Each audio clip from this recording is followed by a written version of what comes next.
নমস্কার, বাঙালির পেট পূজা চ্যানেলে আপনাদের সকলকে জানাই স্বাগত। আজকে আমি বাঙালির অত্যন্ত পছন্দের একটা রেসিপি আপনাদের সঙ্গে শেয়ার করব।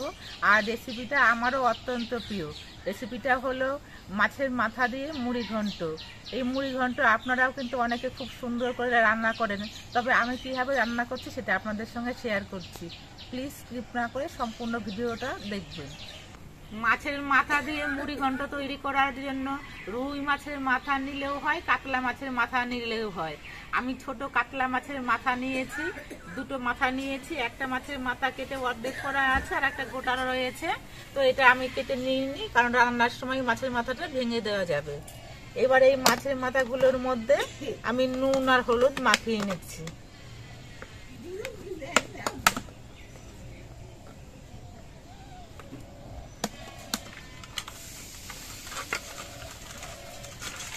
এই মাছের মাথাগুলো নুন হলুদ মাখিয়ে আমি কিছুক্ষণ রেখে দিচ্ছি।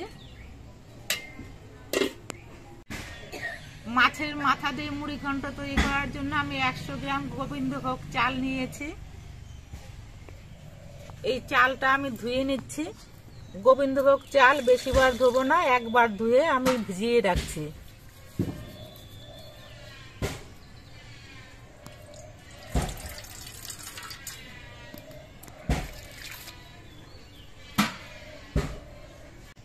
চালটা ভেজানো থাক, এবার আমি কিছু সবজি কেটে নিচ্ছি। আমি মুড়ি ঘন্টর জন্য দুটো বড় সাইজের আলু নিয়েছি আর দুটো বড় সাইজের পেঁয়াজ নিয়েছি। এগুলো এখন কেটে নিচ্ছি।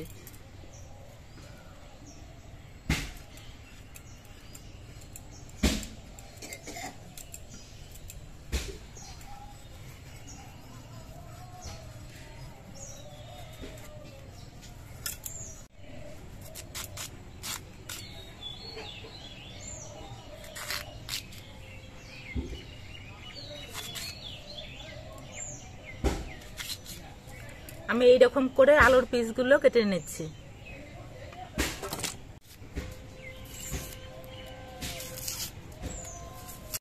পেঁয়াজগুলো কাটার আগে আমি ধুয়ে নিচ্ছি।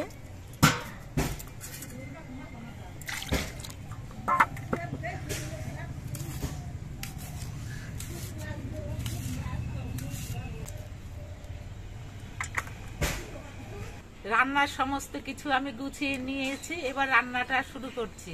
মুড়ি ঘন্ট সর্ষের তেল দিয়ে রান্না করলে খেতে ভালো লাগবে, এই জন্য আমি সর্ষের তেল দিয়ে রান্না করছি। কড়াইটা উনুনে বসিয়ে গরম করে নিয়েছি। এবার মাছগুলো ভেজে নেব, তার জন্য আমি সর্ষের তেল দিয়ে দিচ্ছি। তেলটা গরম হয়ে গেছে, এবার আমি মাছের মাথাগুলো ভেজে নিচ্ছি।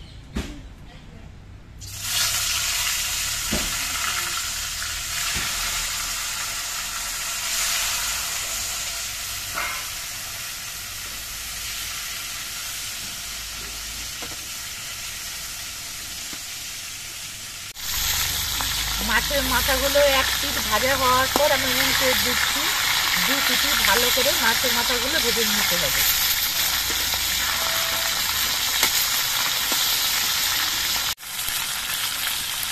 মাছের মাথাগুলো ভাজা হয়ে গেছে, এবার এই মাথাগুলো আমি তুলে নিচ্ছি।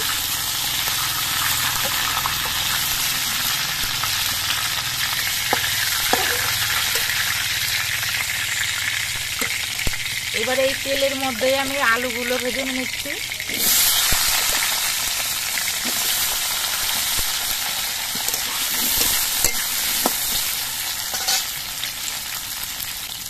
আলুগুলো ভাজার সময় অল্প একটু নুন দিয়ে দিচ্ছি।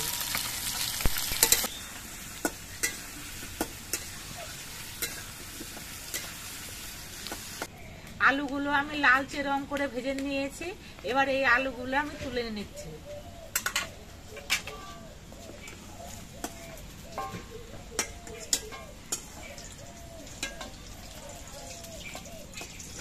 এবার কড়াইতে যেটুকু তেল আছে এই তেলেই মুড়ি ঘন্টটা রান্না হয়ে যাবে, তো তার জন্য আমি এই তেলের মধ্যে দিয়ে দিচ্ছি দুটো তেজপাতা, দুটো শুকনো লঙ্কা আর গোটা গরম মশলা আর অল্প একটু গোটা জিরে ফোড়ন দিয়ে দিচ্ছি।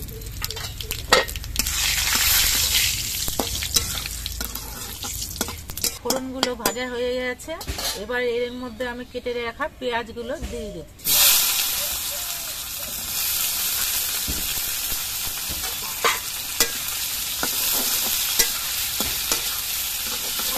পেঁয়াজগুলো আমি কিছুক্ষণ ভেজে নেব, একটু লালচে রং করে পেঁয়াজগুলোকে ভেজে নেব। এবার একটা বাটির মধ্যে আমি কিছু মশলা একসঙ্গে গুলে নিচ্ছি। তার জন্য দিয়ে দিচ্ছি 1 চামচ হলুদের গুঁড়ো, 1 চামচ শুকনো লঙ্কার গুঁড়ো আর 1 চামচ জিরের গুঁড়ো। এবার সব একসঙ্গে আমি জল দিয়ে গুলে নিচ্ছি। পেঁয়াজগুলো ভাজার সময় আমি পরিমাণ মতো নুন দিয়ে দিচ্ছি। পেঁয়াজ ভাজার সময় নুন দিয়ে দিলে পেঁয়াজগুলো নরম হয়ে ভাজা হয়ে যায়। পেঁয়াজগুলো ভাজা হয়ে গেছে। এবার এর মধ্যে আমি 1 চামচ আদা বাটা দিয়ে দিচ্ছি।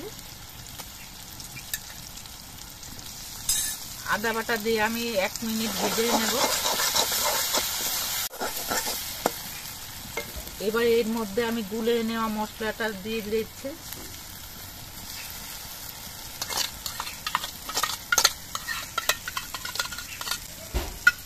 এই মশলাটা দিয়ে আবার কিছুক্ষণ আমি কষিয়ে নেব। মশলাগুলো আমি কিছুক্ষণ কষিয়ে নিয়েছি। মশলা থেকে দেখুন তেল ছেড়ে দিয়েছে। এবার আমি গোবিন্দভোগ চালটা দিয়ে দেব, যে চালটা আমি আগে থেকে ভিজিয়ে রেখেছিলাম। চালটা ভেজানোর পর দেখুন এই বাটির মোটামুটি গলা বাটি হয়েছে। তো এই চালটা আমি দিয়ে দিচ্ছি এখন।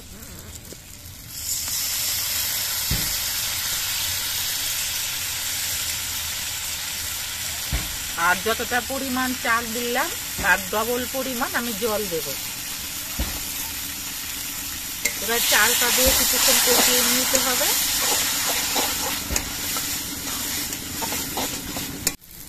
চালটা দিয়ে আমি 3-4 মিনিটের মতো কষিয়ে নিয়েছি। এবার এর মধ্যে আমি ভেজে রাখা আলুগুলোকে দিয়ে দিচ্ছি। আলুটা দিয়ে একটু নাড়াচাড়া করে নিয়ে এবার এর মধ্যে আমি ভেজে রাখা মাছের মাথাগুলো দিয়ে দিচ্ছি।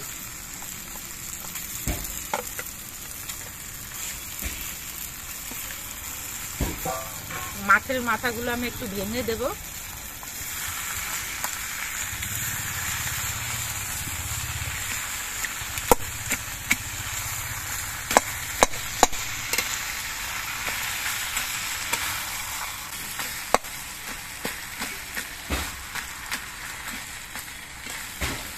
এবার সব কিছু দিয়ে আরো কিছুক্ষণ কষিয়ে নেব।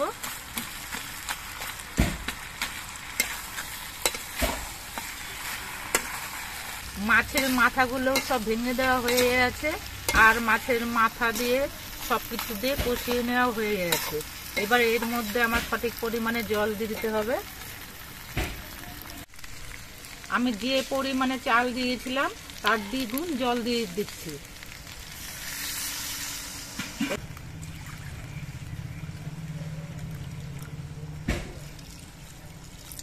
এতেই চালগুলো সব সেদ্ধ হয়ে যাবে আর মাখো মাখো ভাব করে মুড়ি ঘন্টটা তৈরি হবে।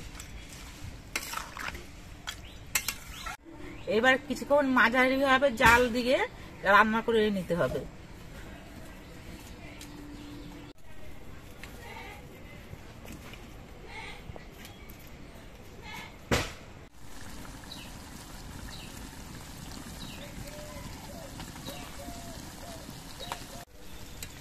কিছুক্ষণ বাদে বাদে আবার নেড়ে দিতে হবে, না হলে আবার নিচে লেগে যেতে পারে। তো এইভাবে কিছুক্ষণ রান্না করে নিতে হবে। কিছুক্ষণ রান্না করার পর জলগুলো সব শুকিয়ে গেছে, একেবারে মাখো মাখো ভাব তৈরি হয়ে গেছে। এবার এখান থেকে আমি কয়েকটা চাল তুলে নিয়ে দেখছি যে চালগুলো সেদ্ধ হয়েছে কিনা। চালগুলো সেদ্ধ হয়ে গেছে আর আলুগুলোও সব সেদ্ধ হয়ে গেছে। মুড়ি ঘন্টটা তৈরি হয়ে গেছে। এবার আমি নামিয়ে নেব।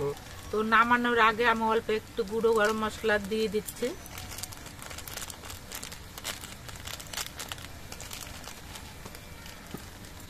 আর 1 চামচ ঘি দিয়ে দিচ্ছি। এবার ঘি আর গরম মশলা মিশিয়ে দিতে হবে।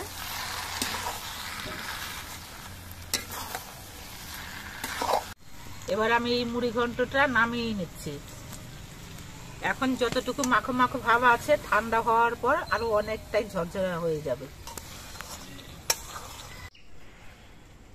আপনারা দেখতে পেলেন যে আমি কিভাবে মুড়ি ঘন্টটা তৈরি করলাম। এইভাবে মুড়ি ঘন্ট তৈরি করলে খেতে কিন্তু অত্যন্ত টেস্টি হয়, আমার কাছে তো খুব ভালো লাগে। আর নতুন রাঁধুনিদের উদ্দেশ্যে বলছি যে আপনারা এইভাবে একদিন মুড়ি ঘন্ট তৈরি করে খাবেন, দেখবেন খুব ভালো লাগবে। আর আমাদের ভিডিওটা আপনাদের কেমন লাগলো, যদি ভালো লাগে চ্যানেলটাকে সাবস্ক্রাইব করে দিয়ে আমাদের পাশে থাকবেন।